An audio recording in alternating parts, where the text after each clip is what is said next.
But the reason they stopped printing them was because people were taking $2 bills just like this, and they were tearing them into 2 ones. See? Watch. Like that. The coin goes inside of the bottle. 1 card, frozen, in the very center of a block of ice. Take the deck. Throw. And 1 card sticks inside.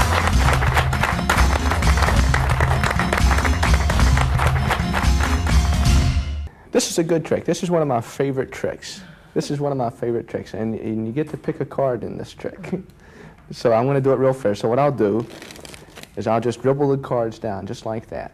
Anytime you'd like me to stop, just say, stop dribbling. Okay? Stop dribbling. Right here? I can go more if you'd like. That's fine. Okay. This time you've stopped me at the 10 of clubs. Obviously, it could have been any one of those. But now, I could even have you sign that 10 of clubs.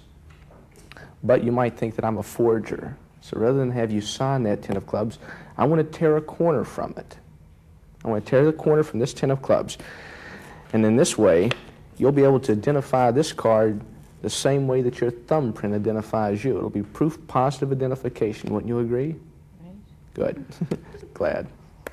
I'll click it off. There you go. Hold on to that 10 of clubs corner. We'll go ahead and get rid of the rest of the deck. Now, I'm going to take these, or this card, and tear it into little pieces. Now we need to keep those pieces kind of close together, so I'm going to use, I'll use this paper clip. We'll clip them together. I'll take the pieces, clip them together, and I need to squeeze them very tightly. So I'll squeeze, nothing up the sleeve. If I squeeze just like that, every single one of those pieces vanishes, leaving only the paper clip behind to show that the pieces had ever been there at all.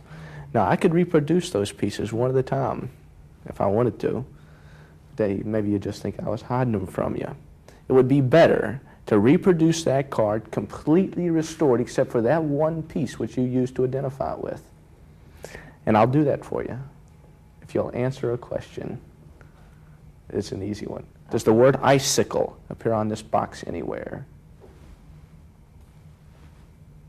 It's a bicycle deck of cards. Oh, it's a bicycle. That's right. You see, if I take the B and cover it, we have icicle.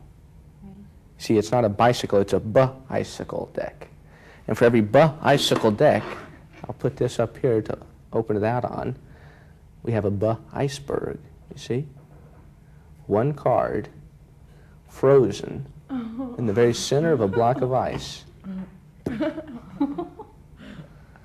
Now, one thing is important is that you notice that it's not frozen on the bottom, it's not frozen on the top, it's actually in the very center of that block of ice.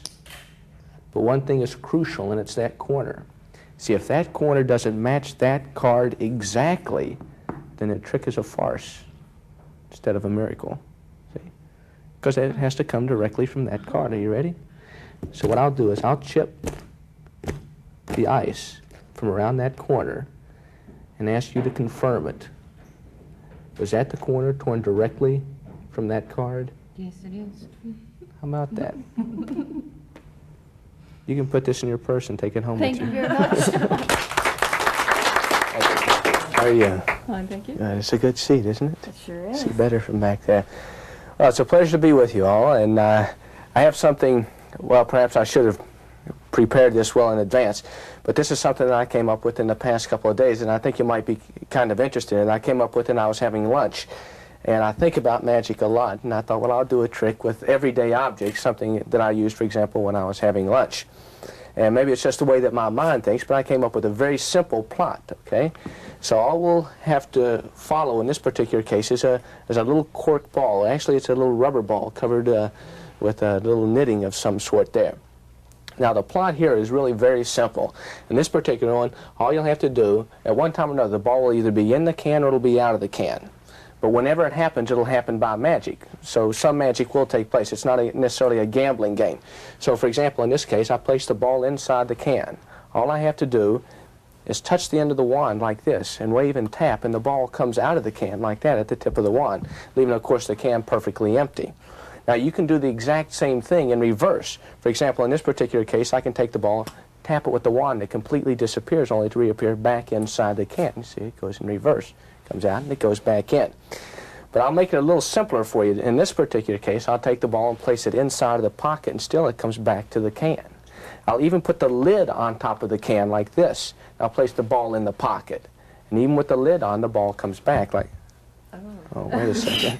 If I touch just like that, another one comes out. So now we have two. But at this particular case, I'll go ahead and I'll take the lid and I'll place the lid away because we no longer need the lid anymore. You see, despite the fact that the large balls came out of it, just casting a shadow over the can, just like that. The hermetical lid once more returns right down here, as well as the sausages. Proving it's not only a good trick, but a decent meal.